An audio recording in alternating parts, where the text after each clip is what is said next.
एक तरफ धम ध्वज यात्रा चल रही है और एक तरफ मशाल यात्रा चल रही है, कैसा देख रहे हैं? भाई मैंने तो कल कहा कि हमें तो डर लगता था कि कहीं मशाल जो है वो धम्म ध्वज को ना जला दे, लेकिन वो आकाश लामा जी सभी भिक्षुओं को कहते हैं, भिक्षु क्या कर रहे थे? अरे आकाश लामा जी, इतने सालों से जो आपके साथ भीड़ दिख रही है ना, ये भिक्षुओं के द्वारा ही पैदा की गई है। कौन भिक्षु नहीं आया? अब जब दो मुहान पे बैठे, बताइए कौन भिक्षु नहीं आया? आज आप जो खड़े हो उन भिक्षुओं की वजह से खड़े हो। इस चीज को आप रियलाइज करो। वो तो ये बिल्कुल विभाजन करना गलत है। आकाश लामा जी, समाज को विभाजित मत कीजिए। ये मत दिखाइए कि आप भिक्षुओं से बड़े हैं। ये तो महाराष्ट्र के भिक्षु हैं जो शांत बैठे हैं, और आपको वहाँ पर भी महाराष्ट्र के औरंगाबाद के भिक्षु ने जगह दी, जहाँ पर आप अभी तक चला रहे हैं आंदोलन, या चला रहे थे। तो भिक्षुओं का योगदान रहा है, आप नाम नहीं लेते उनका। भंते जी, आप दो मुहान पे आंदोलन को देखा है अच्छे से। वहाँ पर भंते विनयाचार्य और आकाश लामा जी एक साथ थे और अलग भी हुए, और फिर एक साथ हो रहे हैं। कैसा देखते हैं इन सारी चीजों को?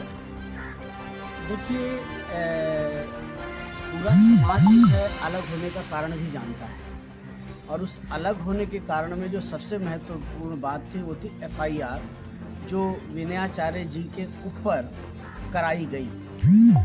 इसके बाद में ठीक है जो दूसरी FIR है, और अब ये लोग पुनः एक साथ आ रहे हैं। सबसे पहली बात तो है कि इन दोनों में क्या अंडरस्टैंडिंग हुई है, किस अंडरस्टैंडिंग के तहत आ रहे हैं। लेकिन अगर मेरा व्यक्तिगत मानना है वो ये है कि क्या इन्होंने अपने जो मन मुटाव थे उन चीज़ों को ख़त्म कर लिया है? अगर वो ख़त्म करके एक साथ आ रहे हैं तो अच्छी बात है, और ख़त्म नहीं किया है तो मुझे नहीं लगता है कि बहुत दिन तक ये जोड़ी चल पाएगी। क्योंकि अगर किसी के भी मन में, चाहे वो आकाश लामा जी हों, चाहे वो भंते विनयाचार्य जी हों, अगर किसी के भी मन में कुछ त्रुटियाँ हैं तो मुझे लगता है कि लंबे समय तक नहीं चल सकती। जिस प्रकार से भोजपुरी समाज में रूमर फैला हुआ था कि आकाश लामा जी ऐसे हैं, विनयाचार्य जी ऐसे हैं, क्या ये दोनों एक हो गए हैं? और आपने अभी कहा कि शायद मतलब आगे ना चल पाए, शायद, है ना? तो क्या उन पब्लिक के ऊपर क्या फ़र्क पड़ेगा, उस समाज के ऊपर? देखिए, एक सबसे मेरा जैसा व्यक्ति जिसने ये कहा कि भाई विनयाचार्य के ऊपर जो FIR कराई गई है वो गलत कराई गई है, अब मैं कहाँ खड़ा होता हूँ इस बात में? मैं विनयाचार्य जी को सही कहूँ या आकाश लामा को सही कहूँ? दूसरी बात है कि जो आकाश लामा जी अपनी गलतियों को तो मान ही नहीं रहे। वो तो कहते हैं कि किसी ने FIR कराई, किसी के ऊपर ऐसा हुआ। आकाश लामा जी सच सच बोले।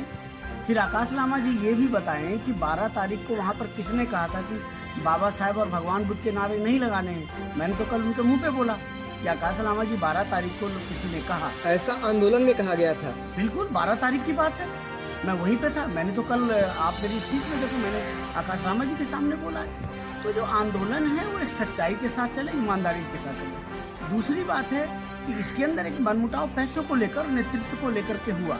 तो क्या इन दोनों ने डिसाइड कर लिया कि नेतृत्व कौन करेगा? पैसों का क्या जुगाड़ होगा, पैसों का किस तरह से खर्चा होगा, या कैसे पैसों का बंटवारा होगा? ये दोनों चीज़ों पे तो इन लोगों को एक क्लियर होना चाहिए, नहीं तो पुनः इन्हीं बातों को लेकर विघटन होगा। एक तरफ धम ध्वज यात्रा चल रही है और एक तरफ मशाल यात्रा चल रही है, कैसा देख रहे हैं? भाई मैंने तो कल कहा कि हमें तो डर लगता था कि कहीं मशाल जो है वो धम्म ध्वज को ना जला दे, लेकिन आकाश लामा जी कह रहे नहीं, दोनों साथ साथ चलेंगे, ऐसा नहीं होगा। तो बड़ी खुशी की बात है।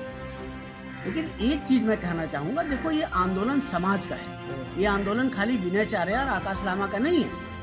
अगर आकाश लामा जी कहते कि आंदोलन मेरा है, तो आकाश लामा जी वो भिक्षु जो पिछले 30-30 साल, 20-20 साल जिन्होंने समाज में जागृति लाने के लिए बौद्धों को पैदा किया, वही आपके साथ खड़े हैं। अगर वो भिक्षु नहीं होते तो आपके 3 साल के करने से क्या हो गया? लेकिन उनका तो कहना है कि इस आंदोलन की शुरुआत हमने और हमारी बीवी ने किया था। देखिए, तो उन भिक्षुओं का क्या है जो अपनी बीवियों को छोड़ करके चीवर पहन करके धर्म का काम करते हैं? आप हरदम कहते हो, इमोशनल स्पीच करते हो कि मेरी लाश यहाँ से जाएगी। अरे आपको समाज पे विश्वास होना चाहिए। अगर आप मर भी गए तो आपका लाश समाज लेकर के जाएगा, इसका मतलब आपका समाज पे विश्वास नहीं है। दूसरी बात, बुद्ध जो है वो जीवन दाता है, मौत दाता नहीं है। जब कोई भगवान बुद्ध के लिए काम करता है तो आशीर्वाद लेता है, लंबी उम्र का आशीर्वाद लेता है। अगर आप ईमानदारी से काम कर रहे हो तो क्यों आपकी लाश जाएगी? आप गलत बोल रहे हो, आप सिर्फ एक इमोशनल गेम कर रहे हो। आप इमोशनल गेम मत करो, सच्चाई और ईमानदारी से काम करो। सभी भिक्षुओं को, आकाश लामा जी सभी भिक्षुओं को कहते हैं, भिक्षु क्या कर रहे थे? अरे आकाश लामा जी, इतने सालों से जो आपके साथ भीड़ दिख रही है ना, ये भिक्षुओं के द्वारा ही पैदा की गई है, जो गांव-गांव में, कस्बे-कस्बे में जाकर के धर्म का काम करते हैं, आज भी कर रहे हैं।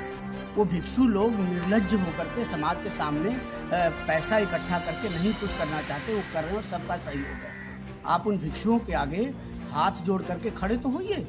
और सभी भिक्षु आए आपके पास, कौन भिक्षु नहीं आया? अब जब दो मुहान पे बैठे, बताइए कौन भिक्षु नहीं आया? आज आप जो खड़े हो उन भिक्षुओं की वजह से खड़े हो, इस चीज को आप रियलाइज करो। वो तो कहते हैं कि हम ट्रेडिशनल बौद्धिस्ट हैं, ये लोग अभी बने हुए हैं। देखिए, ट्रेडिशनल बौद्धिस्ट और अभी बुद्धिस्ट में कुछ नहीं होता। ट्रेडिशनल बुद्धिस्ट भी अपना सहयोग दे रहे हैं। मैंने लद्दाख में काम किया है, अरुणाचल के प्रदेश के बच्चे मेरे साथ थे। ऐसा कुछ नहीं है। आज इस देश के अंदर जो सबसे बड़ी संख्या है वो महाराष्ट्र के अंदर बौद्धों की है। कोई ट्रेडिशनल और नो बौद्ध करके कोई चीज नहीं। Buddhist is Buddhist and we are the Buddhist, we are fighting. जो सबसे बड़ा सहयोग है, आर्थिक सहयोग, जो सबसे बड़ा जनता का सहयोग है, वो महाराष्ट्र से मिला, अम्बेडकराइट बुद्धिस्ट से मिला। ट्रेडिशनल बुद्धिस्ट का भी सहयोग है, वो लोग भी आए, उन्होंने भी सहयोग किया है। तो सभी का योगदान बराबर है। ये बिल्कुल विभाजन करना गलत है। आकाश लामा जी, समाज को विभाजित मत कीजिए। ये मत दिखाइए कि आप भिक्षुओं से बड़े हैं। ये तो महाराष्ट्र के भिक्षु हैं जो शांत बैठे हैं, और आपको वहाँ पर भी महाराष्ट्र के औरंगाबाद के भिक्षु ने जगह दी, जहाँ पर आप अभी तक चला रहे हैं आंदोलन, या चला रहे थे। तो भिक्षुओं का योगदान रहा है, आप नाम नहीं लेते उनका। जी।